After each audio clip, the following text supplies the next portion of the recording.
Ya, shalom Bapak Ibu, sahabat Galilea yang diberkati oleh Tuhan Yesus.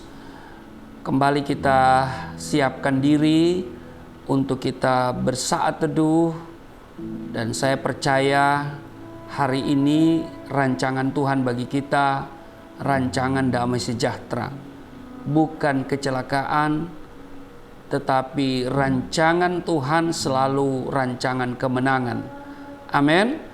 Itu sebabnya Bapak Ibu, sebelum kita beraktivitas, kita masuki dunia kerja kita hari ini, kita mau datang kepada Tuhan, mari kita berdoa.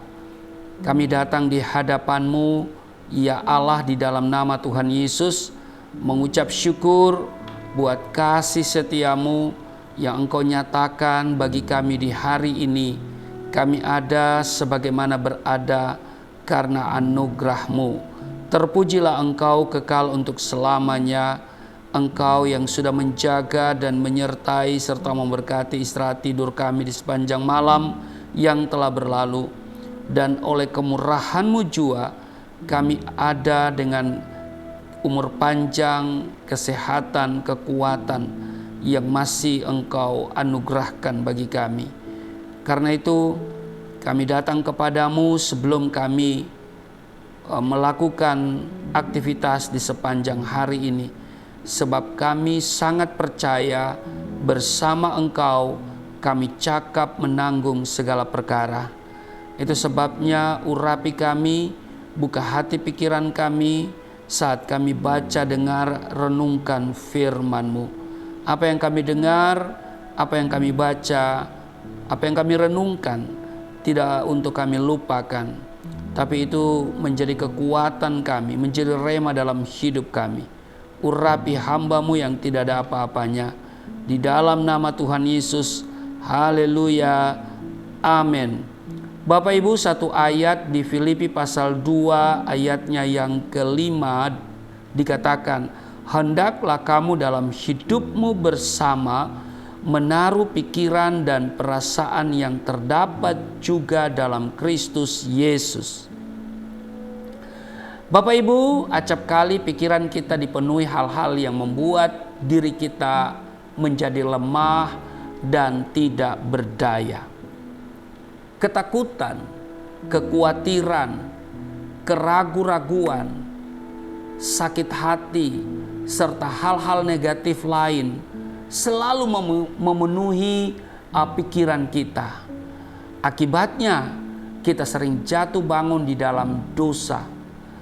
Tapi ada orang yang memiliki kehidupan yang selalu berkemenangan dan menjadi sumber inspirasi kita meski berada dalam situasi sulit. Nah, karena itu bagaimana supaya kita memiliki pikiran yang berisi hal-hal positif dan berkenan kepada Tuhan? Bagaimana supaya kita dapat berpikir sebagaimana Tuhan berpikir? Mungkinkah itu? Sesungguhnya kita dapat melakukannya, Bapak Ibu.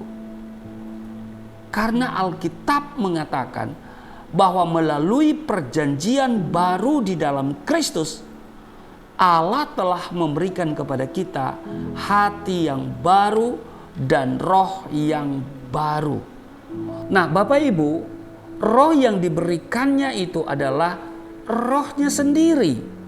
Seperti tertulis di dalam Yehezkiel 36 ayat 26 dan 27 dikatakan, kamu akan kuberikan hati yang baru dan roh yang baru di dalam batinmu, dan aku akan menjauhkan dari tubuhmu hati yang keras dan kuberikan kepadamu hati yang taat.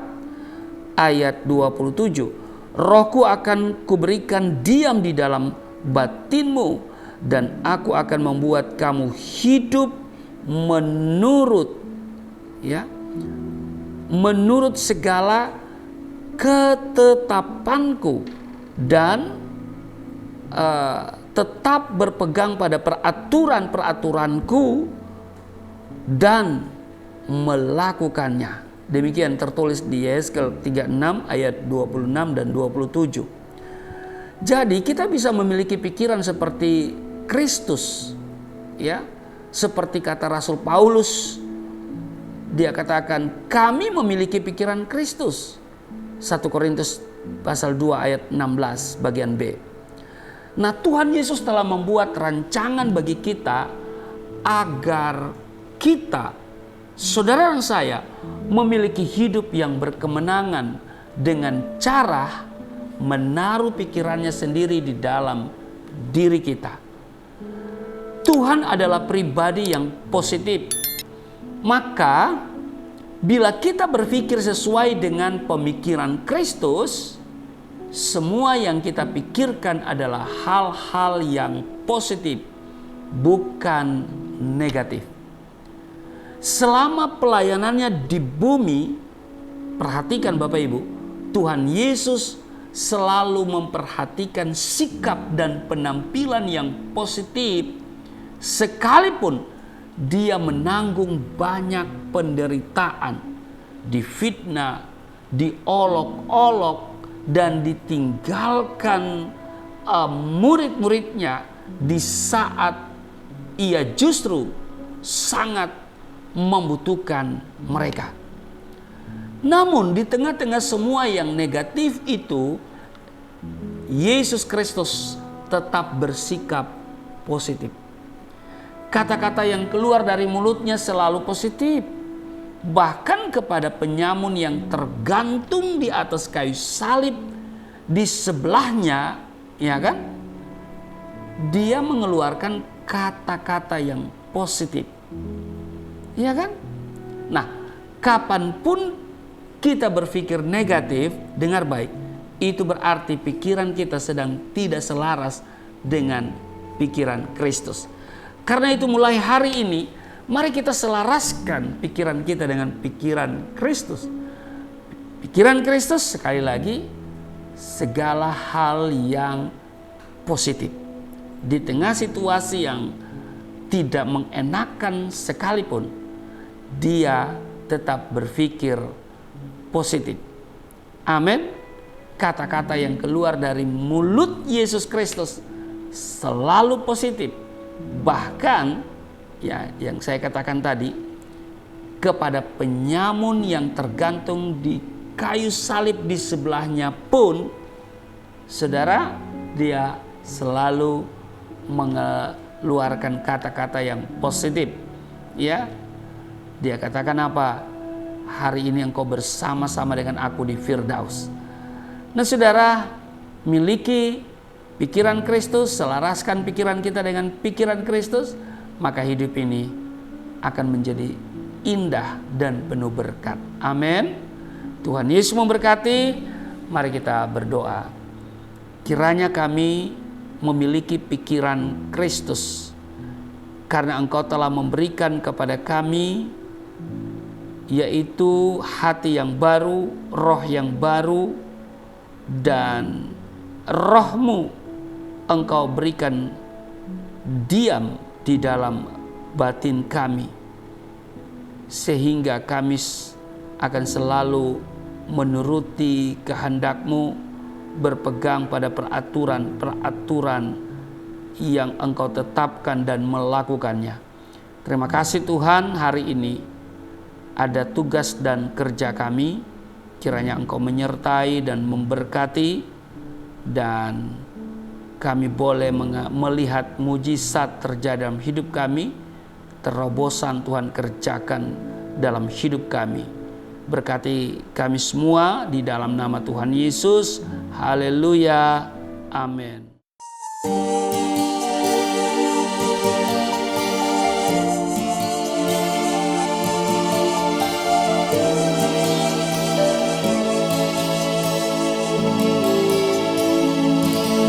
Bapa kami yang di surga,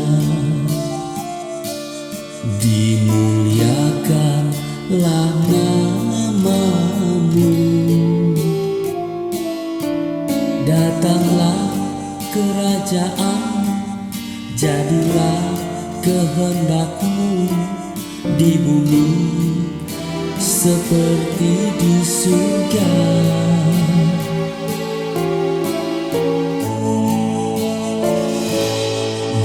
Berikanlah kepada kami makanan yang secukupnya. Ampunilah dosa kami seperti kami mengampuni orang yang bersalah pada kami.